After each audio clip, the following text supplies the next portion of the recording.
ये कहानी है पुरुषोत्तम की। पुरुषोत्तम कनाडा में रहता था। पुरुषोत्तम की एक वाइफ थी और उसका एक छोटा सा लड़का था 5 साल का। पुरुषोत्तम कनाडा से इंडिया आने वाला था। उनकी इंडिया में एक प्रॉपर्टी थी। पुरुषोत्तम के पिताजी की मृत्यु हो जाने के बाद पुरुषोत्तम और उसका भाई कुलदीप, वो दोनों में प्रॉपर्टी का बंटवारा होने वाला था। इसलिए पुरुषोत्तम कनाडा से पंजाब आने वाला था। पुरुषोत्तम का गांव पंजाब के एक छोटे से गांव में था और वे उस जमीन के लिए कनाडा से आए थे। वो लोग कनाडा से पंजाब आए और फिर उनके भाई कुलदीप से मिले।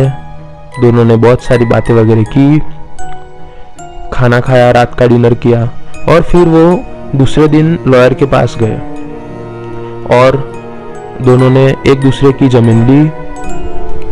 कुलदीप की जमीन घर से लेकर पीछे वाले रोड तक थी और पुरुषोत्तम की जमीन उस रोड के साइड से पास वाली नदी के पास थी और वहाँ एक छोटा सा उनका घर भी था। वो उस वक्त पुरुषोत्तम के पिताजी ने बनवाया था। और ये सब सॉल्व हो जाने के बाद पुरुषोत्तम ने कहा, चलो वापस 3 दिन बाद हम कनाडा जाने वाले हैं, चलो 3 दिन अब इसी जमीन पर रहते हैं। और कुलदीप दूसरे घर में रहने लगा उसके हिस्से के जगह में और पुरुषोत्तम उसके हिस्से के जगह में रहने लगा। और फिर जब पुरुषोत्तम उस जगह पे रहने आया, उसके साथ अजीब सी घटनाएं होने लगी।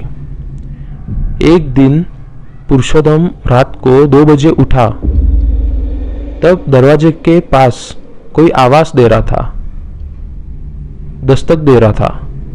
और जब पुरुषोत्तम दरवाजे के पास गया तब उसे दरवाजे के उस पार से आवाज आई, ये मेरी जमीन है, मुझे वापस दे दो और तुम यहां से चले जाओ।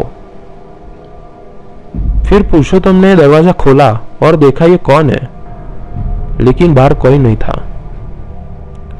पुरुषोत्तम ने कहा होगा कुछ वहम वगैरह मेरा, और पुरुषोत्तम जाके वापिस सो गया। फिर दूसरी रात को पुरुषोत्तम ने देखा कि खून से लहरे हुए अक्षरों में दीवार पे लिखा था, ये मेरी जमीन है, यहां से चले जाओ। और वो पुरुषोत्तम देख के बहुत डर गया। उसने अपनी बीबी को उठाया, वाइफ को, ये देखो तुझे ये दिख रहा है? उसकी वाइफ ने कहा मुझे तो कुछ नहीं दिख रहा। फिर पुरुषोत्तम ने वापस मुड़ के उस दीवार के पास देखा तो वो वहां से लाल अक्षरों में लिखा हुआ गायब हो चुका था। पुरुषोत्तम को कुछ समझ नहीं आ रहा था।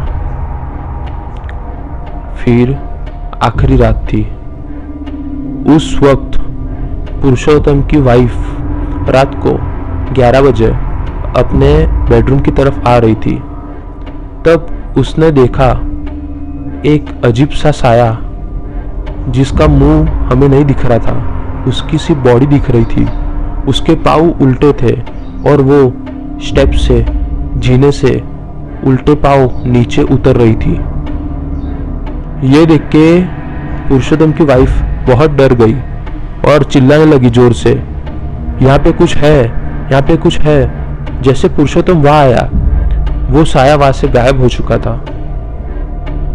और फिर पुरुषोत्तम की वाइफ ने पुरुषोत्तम से कहा कि एक अजीब सा साया उल्टे पाँव नीचे आ रहा था। पुरुषोत्तम ने कहा होगा कुछ वहम होगा तुम्हारा। और फिर ये लोग सोने निकल गए। रात को 3 बजे पुरुषोत्तम की आंख खुली। तब पुरुषोत्तम ने देखा कि एक औरत की बॉडी पंखे से लटक रही थी और उसका लोही का एक एक टिप उसके बेटे के सर पर गिर रहा था। उसका खून उसके बेटे के सर पर गिर रहा था।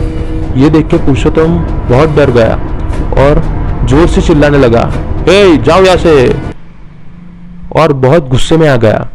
कौन है तू, क्या चाहिए तुझे, और अपने बेटे को लिया। जब उसने अपने बेटे को लिया तब वो कुछ नहीं था उसके सर पे, वो सिर्फ नॉर्मल था जैसे है वैसे। ये भी उसे एक बहुत भयानक वहम हुआ था।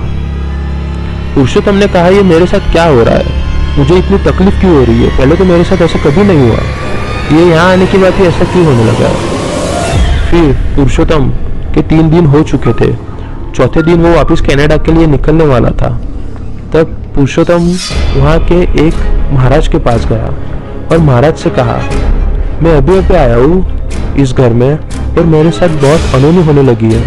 मेरी वाइफ को उल्टे पैर का साया दिख रहा था, मुझे एक लाश दिख रही थी पंखे पे और उसका खून मेरे बच्चे के सर पे गिर रहा था, वो बहुत भयानक दिख रहा था। ये मेरे साथ अचानक क्या होने लगा, क्यों होने लगा।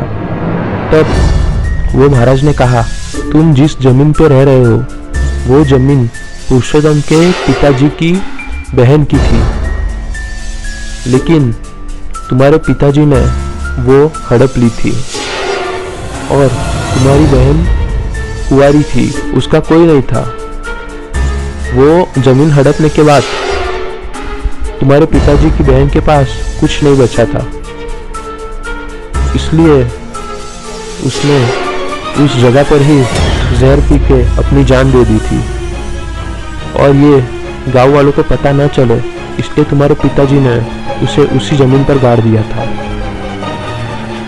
और उसकी आत्मा आज भी वहीं भटक रही है। तब पुरुषोत्तम ने कहा, लेकिन मैंने उसका क्या बिगाड़ा है।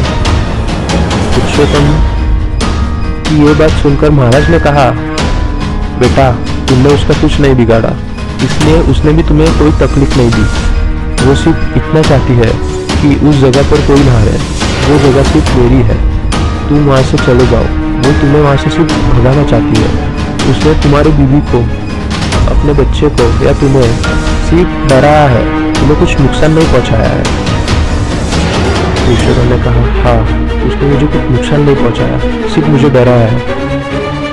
मुझे ऐसी जमीन नहीं चाहिए जो किसने हड़पी हुई हो, ऐसा पुरुषोत्तम बोला और वापिस कनाडा चला गया और फिर कभी उस जमीन के पास वो कभी नहीं गया।